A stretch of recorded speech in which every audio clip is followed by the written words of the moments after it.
বিসমিল্লাহির রহমানির রহিম। আসসালামু আলাইকুম রহমতুল্লাহি ওয়া বারাকাতুহু। প্রিয় শিক্ষার্থীরা, তোমরা সবাই কেমন আছো? আশা করি সবাই ভালো আছো এবং পরিবার পরিজন নিয়ে সুস্থ আছো। আমি মুস্তাফিজুর রহমান, প্রভাষক, উদ্ভিদবিদ্যা বিভাগ, শ্রীপুর মুক্তিযোদ্ধা রহমত আলী সরকারি কলেজ। তোমরা যারা ইতিমধ্যে উচ্চ মাধ্যমিক প্রথম বর্ষ ভর্তি সম্পন্ন করেছো, তাদের সবাইকে জানাই আন্তরিক শুভেচ্ছা ও অভিনন্দন এবং তোমাদের আগামী দিনগুলো সুন্দর হোক এই প্রত্যাশা কামনা করে আজকে আমি আমার অনলাইন ক্লাস শুরু করেছি। আমার ইতিপূর্বে যে ক্লাসগুলো হয়েছে সেখান থেকে তোমরা কার্বোহাইড্রেট এবং মনোস্যাকারাইড সম্পর্কে ধারণা পেয়ে থাকবে। তারই ধারাবাহিকতায় আজকে আমরা অলিগোস্যাকারাইড এবং ডাইস্যাকারাইড নিয়ে আলোচনা করব। অলিগোস্যাকারাইড কাকে বলে? যে কার্বোহাইড্রেটকে আদ্র বিশ্লেষণ করলে 2 থেকে 10টি মনোস্যাকারাইড অণু পাওয়া যায় তাদেরকে অলিগোস্যাকারাইড বলে। যে কার্বোহাইড্রেটকে আদ্র বিশ্লেষণ করলে 2 থেকে 10টি মনোস্যাকারাইড অণু পাওয়া যায় তাদেরকে অলিগোস্যাকারাইড বলে। তাহলে এই 2 থেকে 10টি মনোস্যাকারাইড অণু কীভাবে একসাথে সংযুক্ত হয়? একাধিক মনোস্যাকারাইড তাদের গ্লাইকোসাইটিক বন্ধনী দ্বারা পরস্পর সংযুক্ত থাকে। কী করে সংযুক্ত হয়? গ্লাইকোসাইটিক বন্ধনী দ্বারা 2 বা ততোধিক মনোস্যাকারাইড অণু পরস্পর সংযুক্ত থাকে। এখন আমরা কার্বোহাইড্রেটের শ্রেণীবিন্যাসে আলোচনা করছি। মনোস্যাকারাইড অণুর সংখ্যার উপর ভিত্তি করে অলিগোস্যাকারাইডকে বিভিন্ন নামে অভিহিত করা হয়, যেমন ডাইস্যাকারাইড, ট্রাইস্যাকারাইড, টেট্রাস্যাকারাইড, পেন্টাস্যাকারাইড ইত্যাদি। তো আসো আমরা এখন আলোচনায় যাই ডাইস্যাকারাইড। ডাই শব্দের অর্থ হলো 2।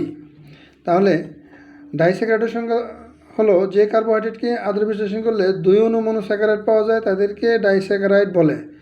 যে কার্বোহাইড্রেটকে আদ্র বিশ্লেষণ করলে 2 অণু মনোস্যাকারাইড পাওয়া যায় তাদেরকে ডাইস্যাকারাইড বলে, যেমন সুক্রোজ, সেলুলোজ, মল্টোজ ইত্যাদি। আর ডাইস্যাকারাইড প্রকৃতিতে ব্যাপকভাবে মুক্ত অবস্থায় থাকে। আমরা 3টি গুরুত্বপূর্ণ ডাইস্যাকারাইড নিয়ে এখন আলোচনা করব: সুক্রোজ, সেলুলোজ এবং মল্টোজ।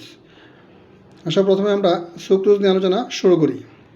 সুক্রোজ হলো উদ্ভিদের সবচেয়ে গুরুত্বপূর্ণ একটি ডাইস্যাকারাইড, যার রাসায়নিক সংকেত হলো C12H22O11। সুক্রোজ, এখানে দেখো আমি লিখে রাখছি 1 অণু গ্লুকোজ এবং 1 অণু ফ্রুক্টোজ। 1 অণু গ্লুকোজ এবং 1 অণু ফ্রুক্টোজ এই দুইটার সংমিশ্রণে সুক্রোজ, 1 অণু সুক্রোজ উৎপন্ন হয়। তাহলে এই গ্লুকোজ এবং ফ্রুক্টোজ এই দুটো হলো মনোস্যাকারাইড। আমরা প্রথমে বলছি যে মনোস্যাকারাইডগুলো কিসের সাহায্যে সংযুক্ত হয়? গ্লাইকোসাইটিক বন্ধনী দ্বারা পরস্পর সংযুক্ত হয়।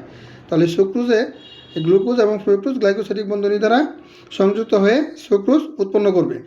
গ্লাইকোসাইটিক বন্ধনী তাহলে কি বা কাকে বলে? 2টি মনোস্যাকারাইডের মধ্যে 1 অণু পানি অপসারিত হয়ে যে বন্ধনীর সৃষ্টি হয় তাকে গ্লাইকোসাইটিক বন্ধনী বলে। কি বলতেছি? 2টি মনোস্যাকারাইডের মধ্যে 1 অণু পানি অপসারিত হয়ে যে বন্ধনীর সৃষ্টি হয় তাকে গ্লাইকোসাইটিক বন্ধনী বলে। আচ্ছা, আর একটু বলি, ডাইস্যাকারাইড হলো একটি রিডিউসিং সুগার বা বিজারক চিনি। সকল প্রকার ডাইস্যাকারাইডই হলো রিডিউসিং সুগার বা বিজারক চিনি, কিন্তু ব্যতিক্রম হলো সুক্রোজ। সুক্রোজ হলো একটি অবিজারক চিনি বা নন রিডিউসিং সুগার। এখন কেন সুক্রোজ অবিজারক চিনি? এটা একটা গুরুত্বপূর্ণ প্রশ্ন। এটা আমরা যখন আলোচনা শেষ করব তখন এ নিয়ে আরও আলোচনা করব। তো সুক্রোজের গঠনে আমরা কি বলছিলাম? 1 অণু গ্লুকোজ এবং 1 অণু ফ্রুক্টোজ সংমিশ্রণে সুক্রোজ উৎপন্ন হবে। আসলে আমরা দেখি কী করে সুক্রোজের গঠনটা হয়। তো সুক্রোজের গঠন এবং ডাইস্যাকারাইডের গঠন এগুলো জানার জন্য আমাদের আগের যে গ্লুকোজ এবং ফ্রুক্টোজ নিয়ে আলোচনা করছি সেই সম্বন্ধে তোমাদের ধারণা থাকতে হবে। তো গ্লুকোজ কি? গ্লুকোজ হলো একটি হেক্সোজ শর্করা যার আণবিক সংখ্যা C6H12O6। ঠিক একই রকম ফ্রুক্টোজ হলো একটি হেক্সোজ শর্করা যার আণবিক সংখ্যা C6H12O6। এখন এই দুটাকে যখন আমরা একসাথে সংমিশ্রণ করব তখন আমাদের কি হওয়ার কথা? C12H24O12, কিন্তু আমরা সুক্রোজের সংকেত বলতেছি কি, সুক্রোজ হলো C12H22O11।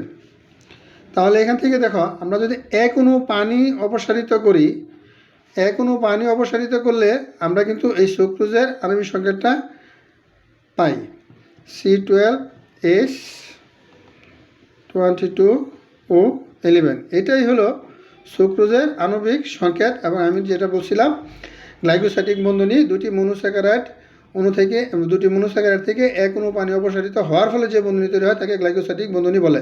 এখন এই গ্লুকোজ এবং ফ্রুক্টোজের মধ্যে গ্লাইকোসাইটিক বন্ধনী হওয়ার ফলে কিন্তু এই এক অণু পানি অপসারিত হয়েছে। এক অণু পানি অপসারিত হওয়ার ফলে এখানে সুক্রোজ উৎপন্ন হয়েছে। আচ্ছা, এখন কী করে এক অণু পানি অপসারিত হয় বা গ্লাইকোসাইটিক বন্ধনীটা তৈরি হয়, এটা আমরা যখন সুক্রোজের গঠনটা দেখব তখন আমরা দেখতে পারবো। এখানে দেখো, আমি লিখে রাখছি যে গ্লুকোজ, এটা কি, একটা গ্লুকোজের সংকেত, একটা গ্লুকোজের সংকেত বা গঠন, আলফা ডি গ্লুকোজের গঠন, এবং এটা হলো বিটা ডি ফ্রুক্টোজের গঠন। এখন আসো, আলফা ডি গ্লুকোজ হলো একটি ষড়ভুজাকৃতি এবং বিটা ডি গ্লুকোজ হলো একটা পঞ্চভুজাকৃতির হেক্সোজ শর্করা। এখন গ্লুকোজ গঠনের সময় গ্লুকোজের 1 নং কার্বনের সাথে 5 নং কার্বনের এবং ফ্রুক্টোজের 2 নং কার্বনের সাথে 5 নং কার্বনের মধ্যে বন্ধনী তৈরি হয়। আচ্ছা, এটা তো আমি এখানে লিখে রাখছি। আমি যদি লিখি তাহলে দেখো গঠনটা এভাবে লিখবা,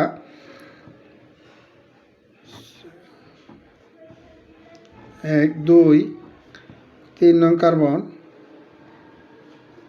4 নং কার্বন, 5 নং কার্বন, 6 নং কার্বন।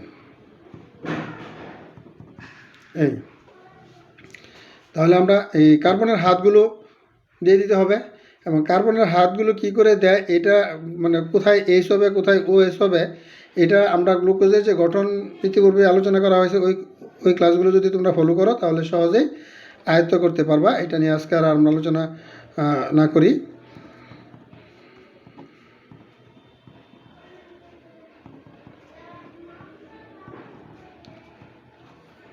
এইচ, তাহলে এখানে যদি আমি কার্বনের নাম্বার দিই, এটা কি 1 নম্বর কার্বন, এটা হলো 2 নম্বর কার্বন, এটা 3 নম্বর, এটা 4 নম্বর, এটা হলো 5 নম্বর, এটা হলো 6 নম্বর কার্বন। তাহলে আমাদের দেখো, এক ব্যতীত বাকি সবগুলো কার্বনের কিন্তু বন্ড ফিল আপ হয়ে গেছে। তাহলে 1 নং কার্বনে আমরা কি করব, 1 নং কার্বন দিয়ে দিলাম। 1 নং কার্বনে আমরা কি দিচ্ছি, ওএস মূলক কোন দিকে আছে, নিচের দিকে। আমরা গ্লুকোজের গঠনে পড়ছি, ওএস মূলক যদি নিচের দিকে থাকে তাহলে সেটা কি, alpha D glucose, alpha D glucose, এগুলো আমরা গ্লুকোজের গঠনে পড়ছি। আচ্ছা, তাহলে এই আলফা ডি গ্লুকোজের সাথে আমরা কি করব, এটা হলো গ্লুকোজের গঠন। এখন আসলে আমরা দেখি ফ্রুক্টোজের গঠন, এটা কি ষড়ভুজাকৃতি। এখন ফ্রুক্টোজটা হবে কি, পঞ্চভুজাকৃতি। পঞ্চভুজাকৃতি হলে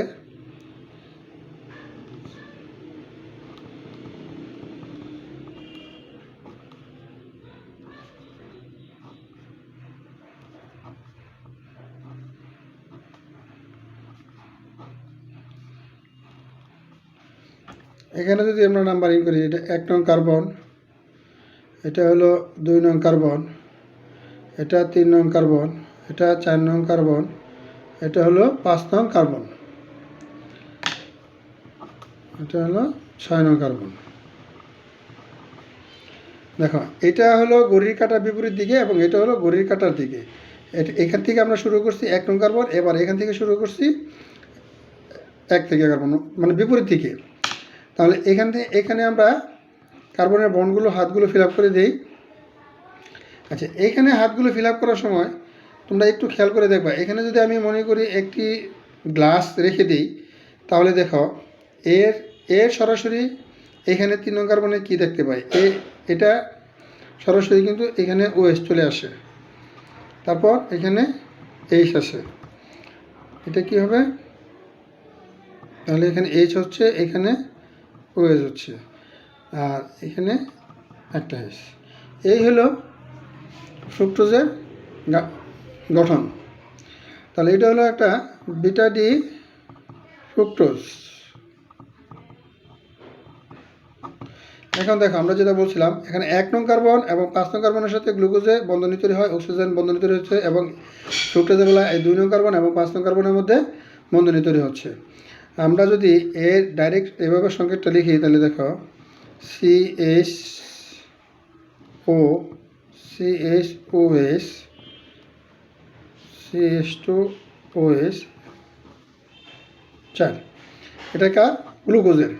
কিন্তু যদি যখন ফ্রুক্টোজেরটা আমরা লিখব, তখন CH2OS CHOS 3 CH2OS, এটা হলো ফ্রুক্টোজের। এটা আমি মানে সংক্ষেপে লিখে দিলাম।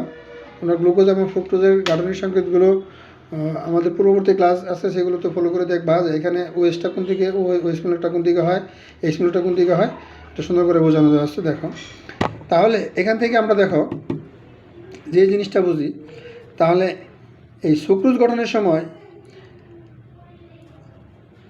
গ্লুকোজের 1 নং কার্বনের সাথে ফ্রুক্টোজের 2 নং কার্বনের মধ্যে বন্ধনী তৈরি হবে। কি বলছি, গ্লুকোজের 1 নং কার্বনের সাথে ফ্রুক্টোজের 2 নং কার্বনের সাথে বন্ধনী তৈরি হবে। তাহলে এখানে কি আছে, একটা হাইড্রোক্সিল মূলক এবং এই ফ্রুক্টোজের একটা হাইড্রোক্সিল মূলক, ফ্রুক্টোজের একটা হাইড্রোক্সিল মূলক। তাহলে এখানে যদি গ্লাইকোসাইডিক বন্ধনী তৈরি হয়, তাহলে এখান থেকে আমরা কি, গ্লাইকোসাইডিক বন্ধনীর ফলে কি অপসারিত হয়, এক অণু পানি অপসারিত হয়। তাহলে এক অণু পানি যদি অপসারিত হয়ে যায়, তাহলে এখানে এক অণু পানি যদি অপসারিত হয়ে যায়, তাহলে কি থাকবে, একটা অক্সিজেন থাকবে। যদি একটা অক্সিজেন থাকে, তাহলে জিনিসটা কীরকম দাঁড়ায়, দেখো, এটাকে যদি আমি এখানে মোছার কিছু নাই, এটাকে আমি কেটে দিলাম, এটাকে কেটে দিলাম, তাহলে এখানে থেকে একটা অক্সিজেন যদি আমরা এভাবে দিয়ে দিতে পারি, তাহলে এই যে বন্ধনী, এটাই হলো গ্লাইকোসাইটিক বন্ধনী। এটাকে আমরা কি বলতেছি, গ্লাইকোসাইটিক বন্ধনী। দেখো, এক অণু পানি অপসারিত হওয়ার ফলে এখানে একটা অক্সিজেন বন্ধনী তৈরি হয়েছে, এটাকে বলতেছি গ্লাইকোসাইটিক বন্ধনী। এবং এই যে গ্লাইকোসাইটিক গ্লুকোজ, এক অণু গ্লুকোজ এবং এক অণু ফ্রুক্টোজ গ্লাইকোসাইটিক বন্ধনী দ্বারা সংযুক্ত হওয়ার ফলে যে যৌগটা উৎপন্ন হয়েছে, সেটাকে আমরা বলতেছি সুক্রোজ বা চিনি। গ্লাইকোসাইটিক বন্ধনী, এটাকে আমরা বলতেছি চিনি। এবং এখন আসো আমরা দেখি, দেখো এখানে আমি গঠনটা লিখে রাখছি, এখান থেকে তোমরা নিয়ে নিতে পারবা। দেখো, এই 1 2 3 4 5 6, এটা একটা গ্লুকোজ, এটা গ্লুকোজ আলফা ডি গ্লুকোজ, এবং এটা হলো ফ্রুক্টোজ, এটা হলো ফ্রুক্টোজ। তাহলে 1 2 3 4 5 6 ফ্রুক্টোজ, এবং এখানে গ্লুকোজের 1 নং কার্বন এবং ফ্রুক্টোজের 2 নং কার্বনের সাথে একটা বন্ধনী তৈরি হয়েছে, যাকে আমরা বলতেছি গ্লাইকোসাইটিক বন্ধনী। এই বন্ধনী সংযুক্ত হওয়ার ফলে মূলত সুক্রোজ উৎপন্ন হয়েছে। তাহলে আমরা সুক্রোজের গঠনে কি পাই, সুক্রোজ কি পাইলাম, গ্লুকোজ এবং ফ্রুক্টোজ। গ্লুকোজটা অবশ্যই আলফা ডি গ্লুকোজ, গ্লুকোজটা অবশ্যই কি গ্লুকোজ, আলফা ডি গ্লুকোজ। এখন সুক্রোজ কেন অবিজারক চিনি, আমরা বিজারক চিনি কাকে বলি, অ্যালডিহাইড বা কীটনমূলক যদি মুক্ত অবস্থায় থাকে, তাকে আমরা বিজারক চিনি বলি, যেমন গ্লুকোজ, ফ্রুক্টোজ ইত্যাদি। দেখো, আমরা যদি গ্লুকোজের গঠনে আমরা দেখো, এখানে গ্লুকোজ বা ফ্রুক্টোজ, এখানে গ্লুকোজের মধ্যে আমি দেখি, আবার লিখি, গ্লুকোজের মধ্যে কি CHO বা অ্যালডিহাইড মূলক থাকে। এই অ্যালডিহাইড মূলকটা কি অন্য কোনো মূলকের সাথে সংযুক্ত নেই, এটা মুক্ত অবস্থায় থাকে। যেমন CHO, তারপরে কি CHOS, তারপরে CHOS, এভাবে হওয়ার পরে তারপরে CHOS,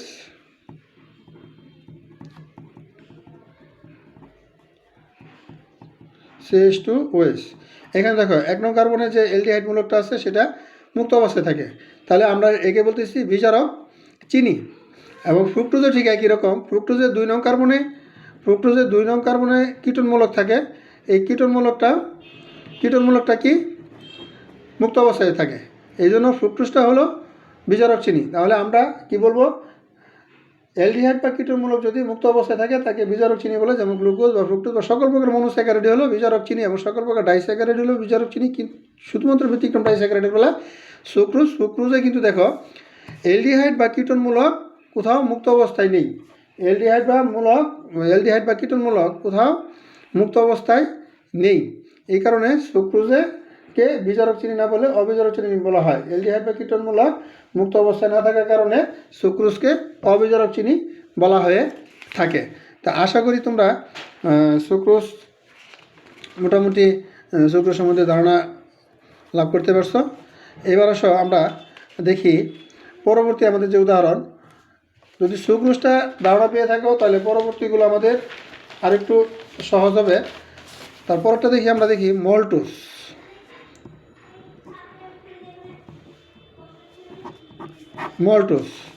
মল্টোজ কি দ্বারা গঠিত হয়? মল্টোজ হলো আলফা ডি গ্লুকোজ এবং আলফা ডি গ্লুকোজ, মানে এখানে কি আলফা ডি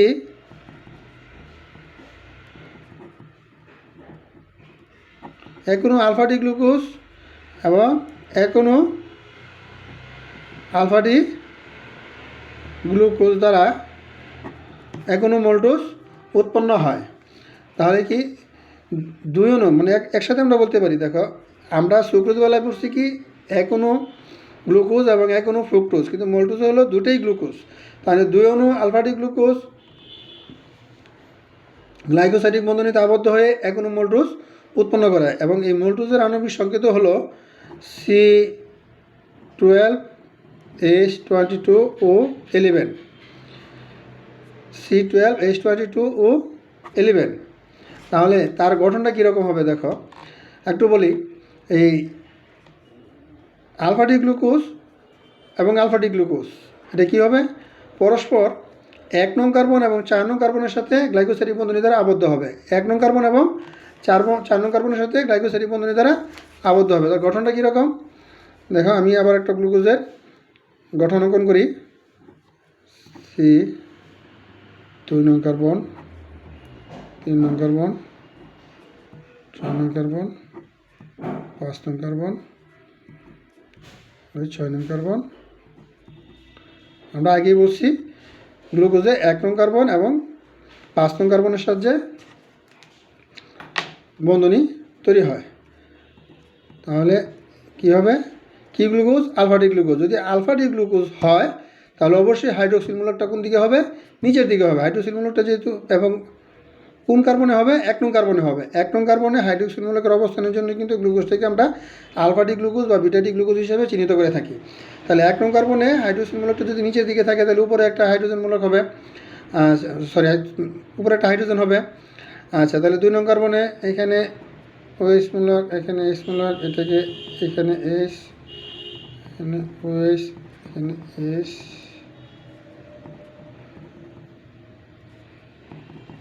এটা হলো আলফা ডি গ্লুকোজ। এটা কি 1 নং কার্বন, এটা হলো 2 নং কার্বন, এটা 3 নং, এটা 4, এই হলো 5, হলো 6 নং কার্বন। তাহলে এখানে আমার কি বাকি রয়ে গেল? শুধু হাইড্রোক্সিল মূলকটি আমি দেই নাই। আচ্ছা, ঠিক একই রকমভাবে আরেকটা গ্লুকোজ আমরা এখানে অঙ্কন করে ফেলি। এটাও আলফা ডি গ্লুকোজ।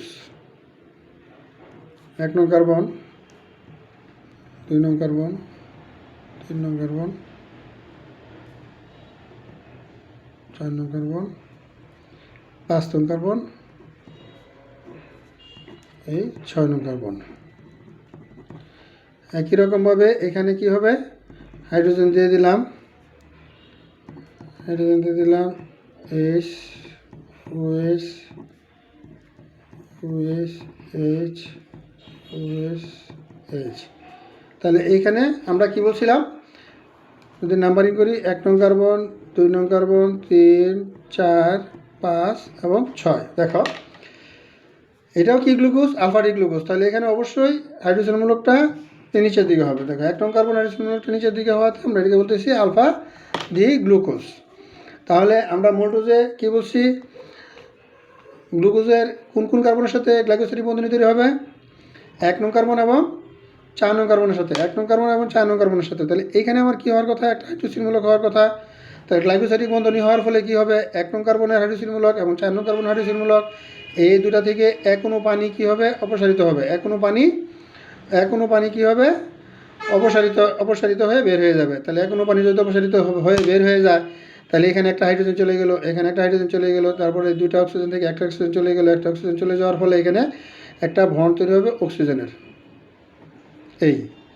এটাকে আমরা বলতেছি গ্লাইকোসাইডিক বন্ধনী, এবং এটা হলো একটা মল্টোজ। এটা হলো কি কার গঠন, মল্টোজ, এটা একটা ডাইস্যাকারাইড। এবং এই মল্টোজটা সাধারণত স্টার্চ যে আমাদের একটা উপাদান আছে, এই স্টার্চের আত্মবিশ্লেষণের ফলে এই মল্টোজটা উৎপন্ন হয়। আশা করি তোমরা মল্টোজের সংকেতটা বা মল্টোজের গঠনটা বুঝতে পারছো। সহজ কথা মনে রাখবা, মল্টোজে আমরা কী পাবো, দেখো এখানে লেখা আছে 2 অণু আলফা ডি গ্লুকোজ অণু, 2 অণু আলফা ডি গ্লুকোজ আলফা 1 এবং 4 গ্লাইকোসাইডিক বন্ধনীতে আবদ্ধ হয়ে এক অণু মল্টোজ উৎপন্ন করে। এর আণবিক সংকেত হলো C12H22 ও 11। সাধারণত স্টার্চের আত্মবিশ্লেষণের ফলে মল্টোজ উৎপন্ন হয়। এখানে দেখো আমি যে গঠনটা তোমাদের এঁকে দেখাইছি, এটা এইখানে লেখা আছে। এটা একটা আলফা ডি গ্লুকোজ অণু এবং এটা একটা আলফা ডি গ্লুকোজ অণু, এবং এখানে দেখো লেখা আছে 1 নং কার্বন এবং এই 4 নং কার্বনের সাথে একটা গ্লাইকোসাইডিক বন্ধনী মাধ্যমে তারা পরস্পর সংযুক্ত হয়ে এক অণু মল্টোজ অণু উৎপন্ন করছে। এই হলো মল্টোজ। তারপর আসে আমরা দেখি সেলুবায়োস কি, সেলুবায়োস। এখন কি দেখবো আমরা,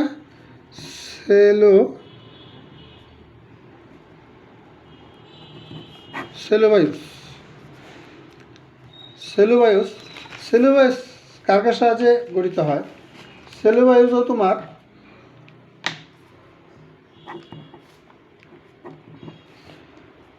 মল্টোজের মতোই 2 অণু গ্লুকোজ মিলে সেলুবায়োস উৎপন্ন হয়, কিন্তু পার্থক্যটা হলো মল্টোজে ছিল আলফা ডি গ্লুকোজ, কিন্তু সেলুবায়োসে হবে বিটা ডি গ্লুকোজ। দুইটাই বিটা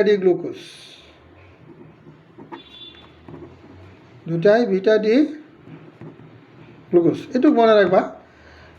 আমরা মল্টোজে পড়ছি 2 অণু গ্লুকোজ, কিন্তু সেটা ছিল আলফা ডি গ্লুকোজ, কিন্তু সেলুবায়োসে আমরা দেখতেছি 2 অণু গ্লুকোজ, কিন্তু সেটা হলো বিটা ডি গ্লুকোজ। তাহলে যদি বিটা ডি গ্লুকোজ হয়, তাহলে আমরা বিটা গ্লুকোজকে কীভাবে চিহ্নিত করবো, বিটা ডি গ্লুকোজকে চিহ্নিত করবো 1 নং কার্বনে হাইড্রোক্সিল মূলকটা উপরের দিকে থাকবে। যেরকম আলফা গ্লুকোজে আমরা পড়ছি 1 নং কার্বনে হাইড্রোক্সিল মূলকটা ছিল নিচের দিকে, বিটা গ্লুকোজে থাকবে 1 নং, এটা থাকবে উপরের দিকে, হাইড্রোক্সিল মূলকটা থাকবে উপরের দিকে। তাহলে আসো আমরা আগের মতোই গ্লুকোজটা অঙ্কন করে ফেলি। এখানে গ্লুকোজের গঠনটাই মূলত তোমাদের প্রধান, এই জন্য বলছি যে আগের ক্লাসগুলোতে আমরা গ্লুকোজের গঠন দেখাইছি, সেখান থেকে তোমরা গ্লুকোজের গঠনগুলো আরও ভালোভাবে আয়ত্ত করতে পারবা। 1 নং কার্বন, 2, 3, 4, 5,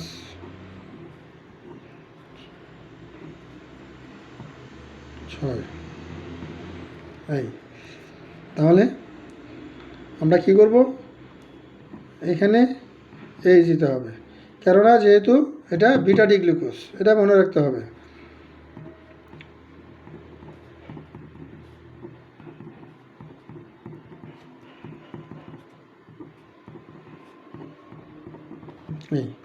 এখান থেকে যদি আমরা 1 নং কার্বন, 2 নং কার্বন, 3, 4, 5, 6, এই 6টা গ্লুকোজ, তাহলে এটা কি গ্লুকোজ, বিটা ডি। আমি কিন্তু এখানে হাইড্রোজেন মূলকটা এখনও দেই নেই, বিটা ডি গ্লুকোজ।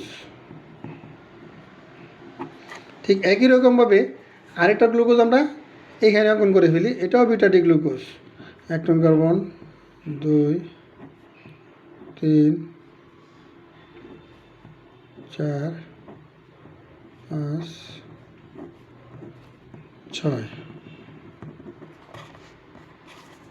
দেখো, তাহলে এখানে আমরা কী করবো, বিটা ডি গ্লুকোজ উপরে দিকে হাইড্রোক্সিল মূলকটা এখানে দেখো,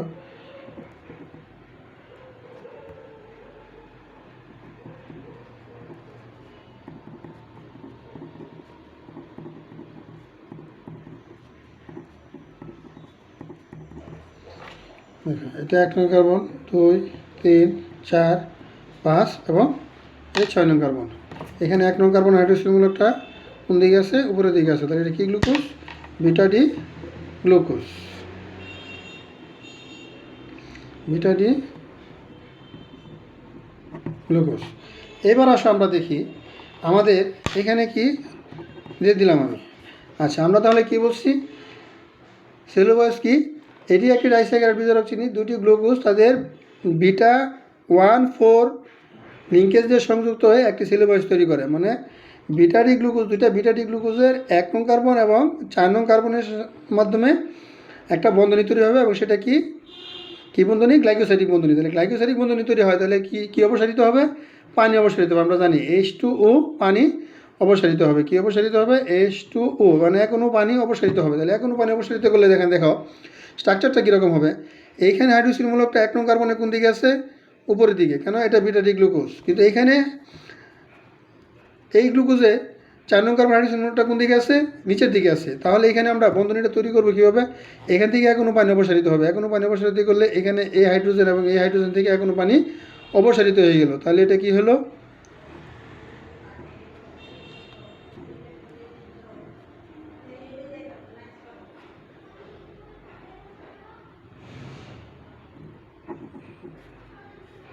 এই টেবিল না দেখেন না এরকম। এই এটা হলো সেলুলোজের গঠন। আশা করি তোমরা সবাই বুঝতে পারছো। এখানে দেখো সেলুলোজের আমি নোট লিখে রাখছি। সেলুলোজ কি? এটি একটি ডাইস্যাকারাইড বিজারক চিনি। দুটি গ্লুকোজ তাদের বিটা 1,4 লিঙ্কেজ দিয়ে সংযুক্ত হয়ে একটি সেলুলোজ তৈরি করে। অর্থাৎ বিটা ডি গ্লুকোজের 1 নং কার্বনের হাইড্রোক্সিল অন্য এক বিটা ডি গ্লুকোজের 4 নং কার্বনের হাইড্রোক্সিল থেকে এক অণু পানি অপসারিত হয়ে এক অণু সেলুলোজ গঠিত হয়। এর আণবিক সংকেত সেলুলোজ আণবিক সংকেত কিন্তু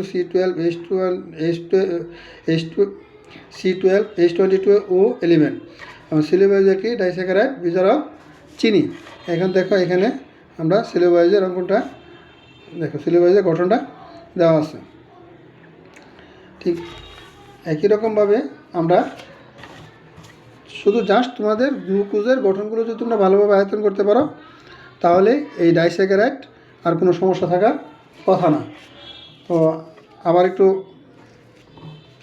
ধারণা দিই, আমরা কি আলোচনা করলাম? সুক্রোজ। সুক্রোজ কিসের সাহায্যে গঠিত হয়? এখনও গ্লুকোজ, আলফা ডি গ্লুকোজ এবং এখনও ফ্রুক্টোজের সাহায্যে, বিটা ডি ফ্রুক্টোজের সাহায্যে এখনও সুক্রোজ গঠিত হয়। এবং মল্টোজ কিসের সাহায্যে গঠিত হয়?